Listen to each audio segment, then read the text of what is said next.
Assalamualaikum warahmatullahi wabarakatuh. Kami dari kelompok 2 akan menyampaikan progres 1 tugas besar metode peramalan kami. Adapun anggota kelompoknya, yang pertama Esan Kurniawan dengan NIM 02191006 dan saya sendiri Firesta Karangan dengan NIM 02191013 dan Novi Meliani dengan NIM 02191019.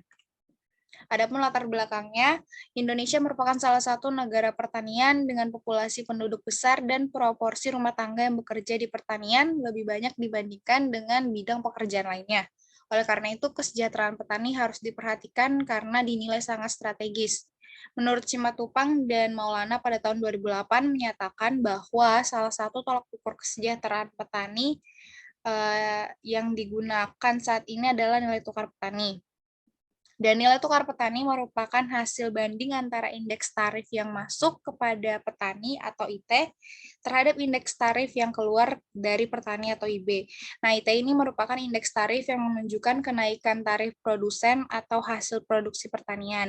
Sedangkan IB merupakan indeks tarif yang menjelaskan kenaikan tarif barang atau jasa yang dibutuhkan untuk keperluan rumah tangga petani dan tarif produksi untuk proses produksi pertanian.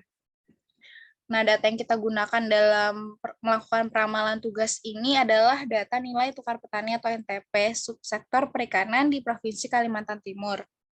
Kepala Dinas Kelautan dan Perikanan atau DKP Kaltim, yaitu Iwan Mulyana, mengatakan Kaltim merupakan daerah yang mempunyai potensi kelautan dan perikanan terbesar, terutama untuk perikanan tambak maupun perikanan air tawar dan laut.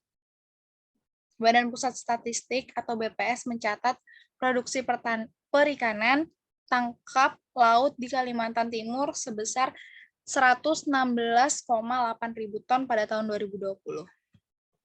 Nah, untuk rumusan masalahnya sendiri, yang pertama ada bagaimana model ARIMA untuk data nilai tukar petani subsektor perikanan, dan yang kedua, bagaimana hasil data nilai tukar petani subsektor perikanan dengan menggunakan metode ARIMA.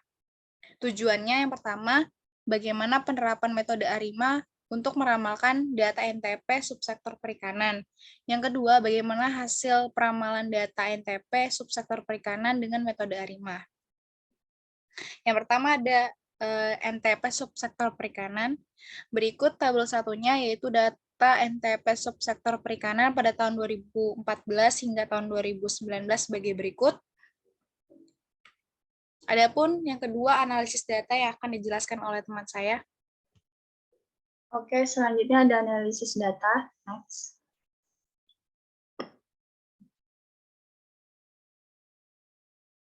Yang pertama ada statistika deskriptif. Di sini bisa dilihat merupakan tabel statistika deskriptif data perikanan berdasarkan tahun 2014 hingga 2019. Jadi berdasarkan tabel yang diketahui untuk nilai rata-rata NTP subsektor perikanan tertinggi berada di tahun 2019 dengan nilainya itu 104,61.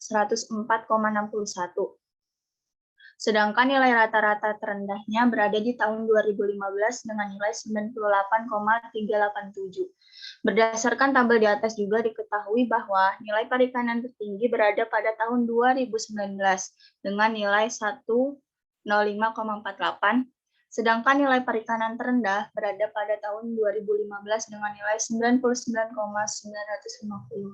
Next. Selanjutnya ada plot time series. Di sini bisa dilihat kedua gambar plot time series-nya. Gambar di atas menunjukkan bahwa data time series NTP perikanan tidak memiliki pola tren menaik pada tahun 2015 hingga 2019 dan random secara keseluruhan. Ini diketahui dari nilai NTP subsektor perikanan terendah berada di akhir bulan pada tahun 2015 dengan angka 97,40. Nah, NTP subsektor perikanan ini mengalami kenaikan yang signifikan dari awal tahun 2016 sampai akhir tahun 2019. Jadi data tertingginya berada di bulan November 2019 dengan nilai 105,48. Next. Yang ketiga ada cek pola musiman. Di sini bisa dilihat merupakan gambar dari box plot-nya.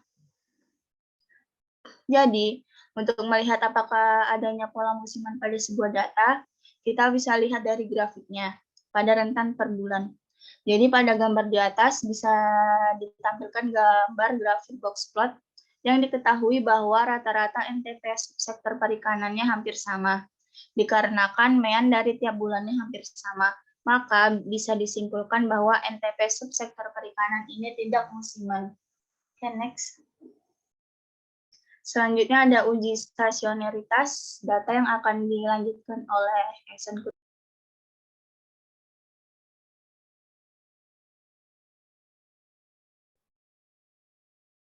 Baik, selanjutnya ada uji stasioneritas data.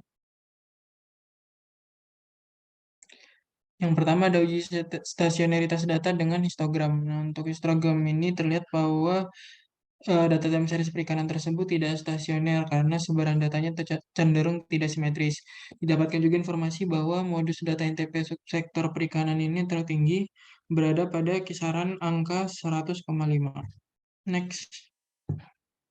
Lalu selanjutnya uji stasioneritas data dengan ACF dan PACF. Untuk ACF dan PACF sendiri di sini terlihat bahwa data tidak stasioner karena banyak lag yang tidak turun secara signifikan. Next.